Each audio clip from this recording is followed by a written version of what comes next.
Sharp angle shot, save, rebounds loose, they score! Keeper Bellows goals in 4 straight games.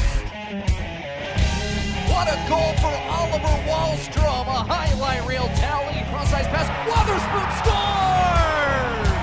Parker Wotherspoon ties the game. This is a production of the Bridgeport Sound Tigers, proud American Hockey League affiliate of the New York Islanders. On for the return pass extended, Simon Holmstrom, he tracks, shoots, he scores! First in North America for Simon Holmstrom. I'm head coach Brent Thompson, and this is Sound Tigers Hockey. Well, here we are, 5 games into the season already, and the week rolls right back around to Tuesday. Today is February the 23rd, 2021. I'm Alan Fuehring, and this is the Sound Up Sound Tigers team podcast. Thanks so much for joining us today. Today, we're actually sounding up with defenseman Parker Wotherspoon, who will stop by. Signed a deal with the New York Islanders over the offseason, a new deal that keeps him with the organization and for right now keeps him in Bridgeport, his 4th year with the Sound Tigers, and a guy who's only still in his early 20s, but he made his debut when he was 18 years old back in 2015-16. It feels like he's been here a long time, although still one of the younger players. He's becoming one of the guys who's quote-unquote seasoned in the American Hockey League. Parker Wotherspoon joining us in just a little bit. 5 games into the season. Boy, the play's been there, just the results haven't right now for the Sound Tigers, who are 1-4-0 in their first 5 games of this season. Last week, they split a 2-game series at home. They beat Hartford on Wednesday, a 5-3 win, and then suffered a 1-0 loss to Providence on Friday. And again, the performance was there. The defense was good. The penalty killing was good. They just couldn't get anything in past Dan Vladar on the offensive side. And the Sound Tigers dropped to 1-4. They are 0-3 against the Bruins this year, but still plenty of shots at Providence and Hartford the rest of the way as we get set for one more game this week, a Thursday afternoon affair in Marlborough, Massachusetts against the Providence Bruins. It's actually a very slow and unusual stretch here for the Sound Tigers. They'll have just one game in nearly a 2-week span coming up on Thursday. Then they're off for a full week before they rematch Providence in Marlborough, Massachusetts, the first game of March. That'll be a 1 o'clock start on March the 4th. Again, the Sound Tigers with a 1-1 record last week. They beat Hartford. Sam Bolduc, a rookie defenseman, was a big reason why. He had 3 points, a goal and 2 assists. That goal tying the game at 3, and then he set up the game winner to Cole Bardreau, and that 5-3 win, it was an empty netter that sealed it from Dmytro Timashov, but a 4-3 game with this goal that was the winner from Cole Bardreau, set up by Sam Bolduc. Right point holds it in. Got it to Kubiak. High slot across. Bolduc left side. Put it to the back post. They score! The Sound Tigers lead it for the first time today. 6:21 to go in the 3rd period. Bolduc sent it to the back door. It's knocked in. Looks like Cole Bardreau got a piece of it, and the Sound Tigers lead it. Hey, now 2 goals this season from Cole Bardreau, already matching his total from a year ago, and that's actually tied for the team lead right now with Bolduc and Bobo Carpenter. Sam Bolduc leads the team in points with 5. He's got 3 assists. That's a team best. He's also tied for the team lead in shots with 9. He is having a great start to his professional career, and a lot of young guys playing well right now.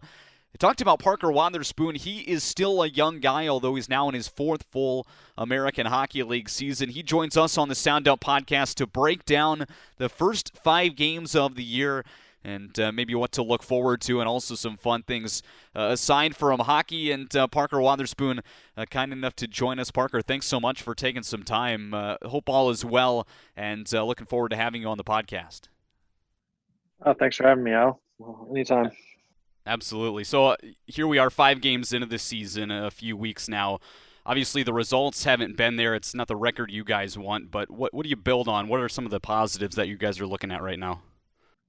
Yeah, I mean, it's not how we wanted to start, but I think we're in every game here. I know a couple of times we've really just lost in the 3rd period of all these close games, and just some mental mistakes that we're trying to clean up, and we could be 4-1 as easily as 1-4. Yeah, I mean, you touched on it right there. You're coming off of a win against Hartford last week in a 1-0 final score on Friday, a game you guys easily could have won. The defense was there, the penalty killing was there, just couldn't get any goals on the offensive side. I mean, how frustrating is that to know you are in all of these games and again the results just haven't been there? Oh, it's really frustrating. Sometimes one of those Hartford games we put up 4 or 5 goals and we still lose. And yeah, that one shot that beat Scary, but Scary has been playing great, and he only held them to 1 goal. We just got to score, and I mean, it'll turn around. I think we're just getting used to each other. We didn't really have any preseason games, so when we start clicking and finding those line matchups, finding those deep pairings, I think we'll be all right. Well, hey, before I get any further, congratulations on that new deal with the New York Islanders. I know you like it here. You've played very well here in the organization, and obviously exciting to have you back wearing 27 as you have the last few years, but getting that deal done back in the offseason. Yeah, it was nice. With all this uncertainty, it was nice to have a little 2-year deal. Shows me where I'm going to be for the next 2 years. The Islanders have a lot of trust in me. I have a lot of trust in them. So, it was an exciting time, entering a free agent, whatever it is, restricted or unrestricted, but just as a first time going through, it was pretty cool. Now that you've been here for several years, I mean, this team it continues to grow, but it feels a lot younger this year than in past years. And I mean, it wasn't that long ago you actually set a Sound Tigers record as the youngest player to ever suit up in Bridgeport, and now that's been beaten out by Simon Holmstrom. But again, you're still a young guy. I mean, you haven't been around that long, but when you look back, I mean, does it feel like a younger group this year than the last couple? Yeah, for sure. I mean, oh man, I can't even imagine our average age, but yeah, there's not too many older guys. Like, I mean, I think even I'm 23, but I've had 4 years pro. That's probably up there for the amount of years we have on our team. And even like the young college guys that only have a few years under their belt. But yeah, it's cool to like grow as a group. I think, but like most of the guys in the group or in the locker room are good guys, and we all get along. So, as soon as we put it together and start winning some games, it's going to be a lot more fun too. You don't have to go back that far to put yourself in their shoes, but when you debuted, the Sound Tigers played 76-game schedule. For these younger guys now, and there were 9 coming into this year that had yet to make their professional debuts, is it a good thing, a bad thing, maybe indifferent that they're only playing 24 games and seeing 2 teams? I mean, if you put yourself in their shoes right now, what would you think? Geez, that's a tough question. I mean, those guys are, trying to get in the lineup, and maybe on those 76-game seasons it wasn't that big of a deal. Even then, I was worried about missing 1 game, but these guys have a shortened season, only 24. So, you never know. Like, hopefully they're not gripping the stick too much, or they're finding their way out there. But yeah, I think they really just got to take into account that practice is going to be a big thing for this year, and maybe next year, who knows what's going to happen. So, I mean, all you can do is get better every day. That's all I can say.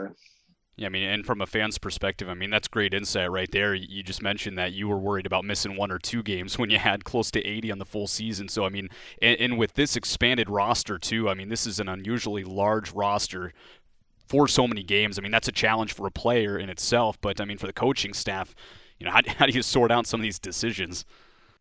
Yeah, absolutely. They're tough decisions every night. And, as a young guy, you want to build that confidence. And by doing that is getting in the lineup and making plays and doing things like that. And it's hard when there's so many guys in front of you, just because they're older and have been there. Well, you're playing alongside Bodie Wild, at least for a lot of this early part of the year. I mean, he's in his first full professional season. What have you seen out of him? It seems from up above that you guys have a good level of trust already. Yeah, for sure. He's a talented player. I think we work well together. Like I always try to be there for him, and it's growing together. Really, just getting used to each other is the main thing, and I think as more time goes on, that'll happen.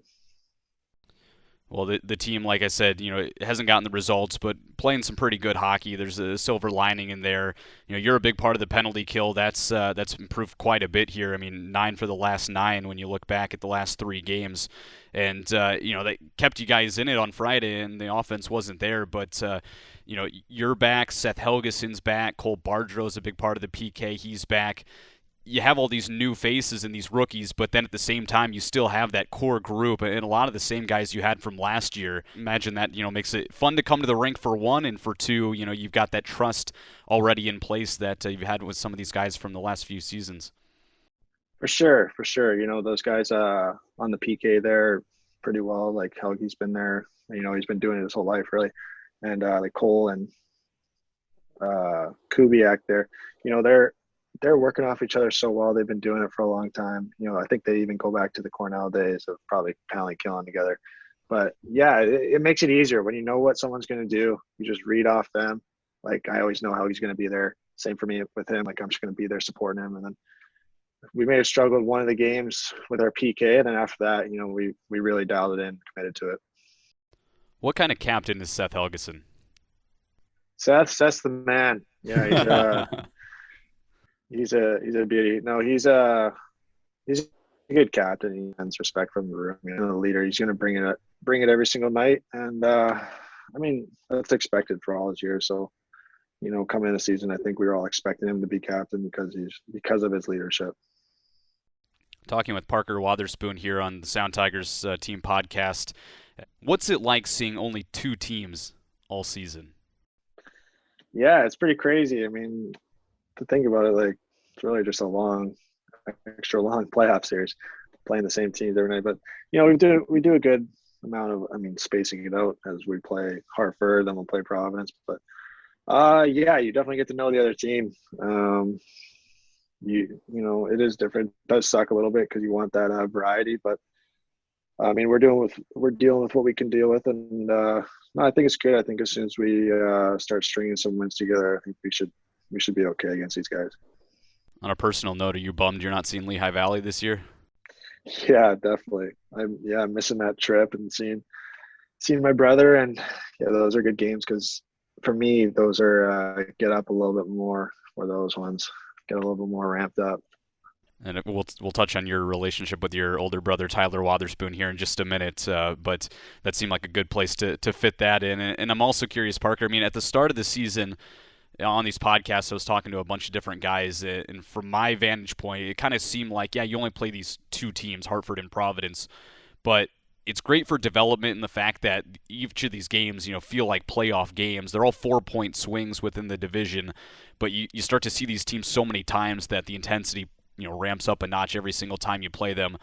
Is that true now that you're 5 games in? Does it feel like every game is a playoff game, or does it feel like just a regular season, only 5 games into what normally is almost an 80-game schedule? No, I think these games are a lot more intense, and I kind of compare it to like college, almost like every shift matters a little bit more. Like I didn't play in college, but so I've always had these 70 game seasons, but yeah, they're pretty intense. Like we all know, like who knows what's going to happen in the future, but I think we're all just playing hard because we know we only have 24 games, and I don't think that's leaving anybody's mind soon. Well, so that kind of factors into this question, but I get it. You're professional hockey players. You have that competitive mindset anyway. But right now, there's no Calder Cup on the line. There's no playoff format set. It might just be a divisional championship with no playoff games at the end, and that's it. How do you stay up for these games? How do you keep that competitive mindset going into each of these games? Obviously, again, you want to win. That's what you're here to do. That's what you guys get paid to do. But at the same time, it's got to be a bummer right now, playing and knowing, full well you could win every single game the rest of the way, and that's the end of it. Yeah, it does suck for sure. Like, we obviously want to compete for the cup, but I think the competitiveness in me, like I'm going to get up for every game just because I want to win, and no matter what you're playing for, anything you do, like if it's spike ball in the grass, whatever. Like winning is a lot more fun because you get to rub it in the next guy's face. And yeah, I don't play to lose. I never even thought that way. So I don't know. It definitely sucks that we're not going to compete for a cup, but it's almost like a Premier League title. Like it's almost the big thing is like winning the division. So that's what our focus is on right now. You ever get yourself into trouble as a kid, or even now with your competitive mindset? Any outside of hockey, anything, board games or anything that you're playing to win and it gets you in trouble? of course. Like anytime, whenever you beat somebody, do a little trash talk or something. Sometimes you get sensitive, or sometimes you lose, and you really want to win that, and you get a little sensitive. So, I mean, it sucks. I hate losing. I think that's worst thing that you can do is just lose, and that stuck with me. Yeah, worst feeling in the world. I mean, I'm not a professional athlete, and I feel the same way. So I completely agree with you there. I can only imagine how it is for you guys.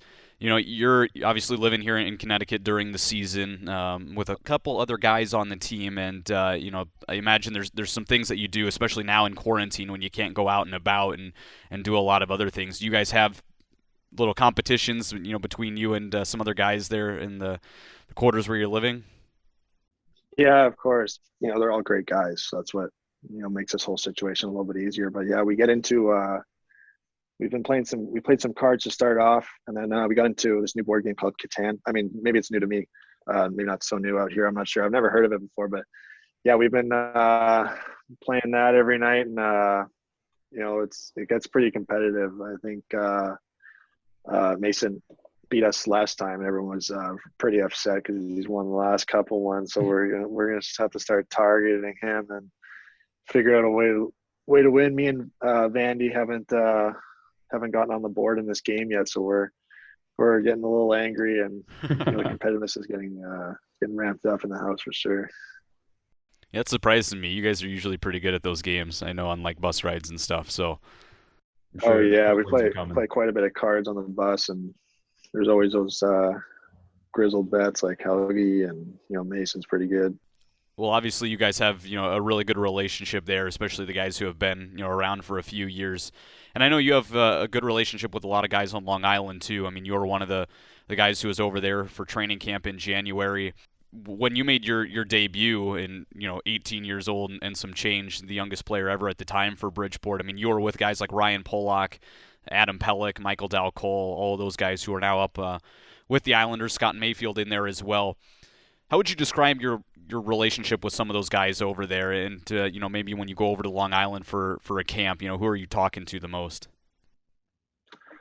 Yeah, I mean, all those guys are great guys. I've talked to them all. They're all pretty welcoming. I remember like my first D partner was Mayfield there. But yeah, I mean, I love watching Pellick. I mean, I think we have pretty comparable games where we're defensive guys that we're two-way defensive guys and can shut down players and just move the puck. And I think we're both good skaters. And so I mean, I'm usually watching him. He's pretty good. He'll give me insight whenever he can. He's he's just such a smart player that like that's what I want to be. Is just like be steady, smart, solid player. So yeah, there's never anything bad to say about those guys because they're always so nice when you go and have those camps.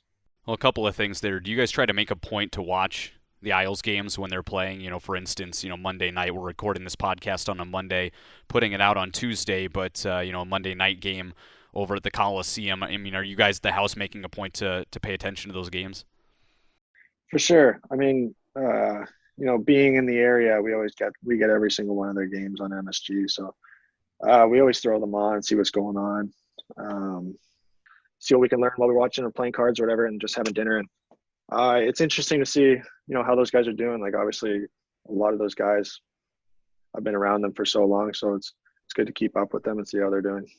Well, and you mentioned Adam Pellick, and you guys have comparable games. You talked about some insight that you try to get from him. Anything specifically? Is there anything that he does on the ice? Maybe not even you asking him, but he does that you pick up on. You say, okay, I need to do better at that, or this is a great way to go about it. Yeah, I mean, just watching him move the puck.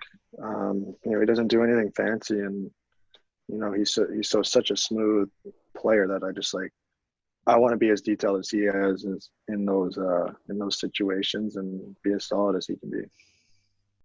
Well, great relationships, with you and those guys over there. And again, I want to touch back on the relationship you have with your older brother, who's 4 years older, Tyler, and so that's why you guys had never played head to head up until last season when the Sound Tigers took on the Lehigh Valley Phantoms. But I know you've told me before that your relationship isn't just about hockey. I mean, that he's taught you other things and so much more than just, what it takes to be successful on the ice. For sure. Yeah, he's taught me a lot off the ice.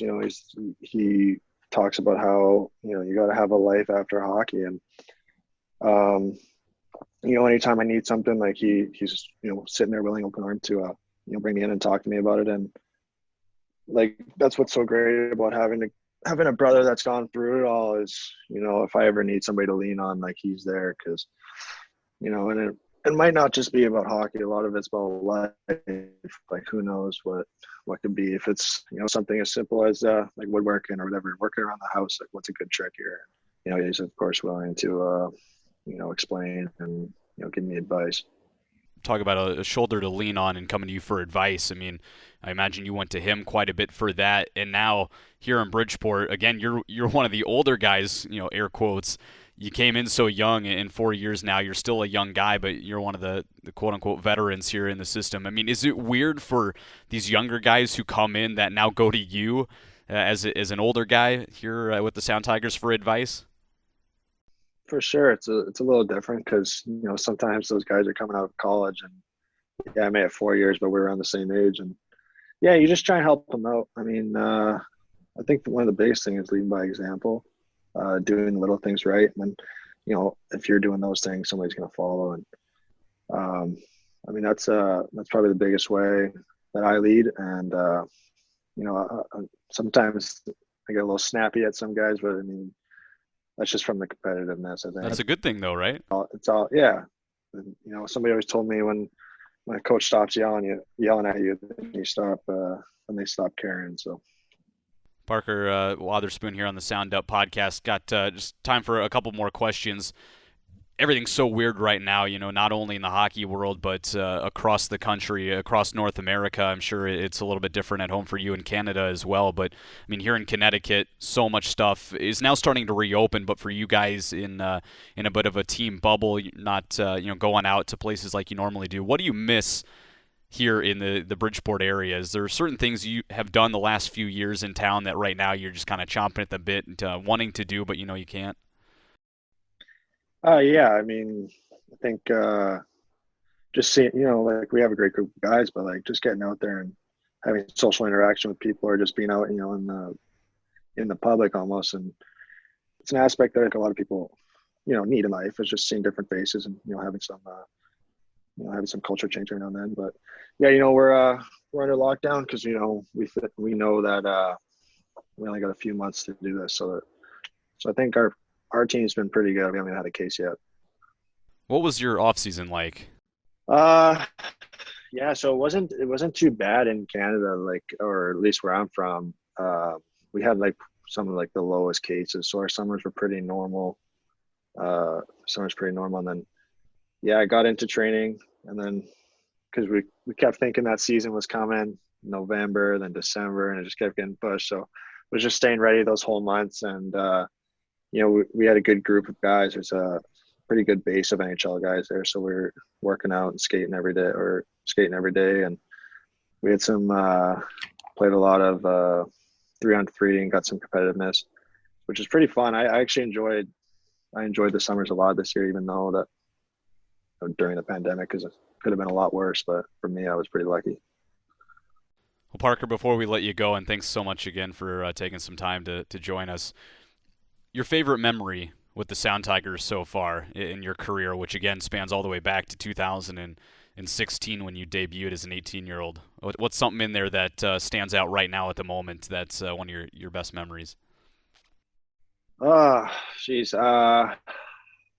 There's been a few. I know like one time, or my second year, we were pretty good, and we may have fell short that year, but I remember beating the number one team, Charlotte. I think we beat them. It was like felt like a lot of goals. It was like 8-4 or something. That was when a couple of the NHL guys came down. We were buzzing. And yeah, that was that 7-3 game with Andrew Ladd and Thomas Hickey, I think, when they came for the first time.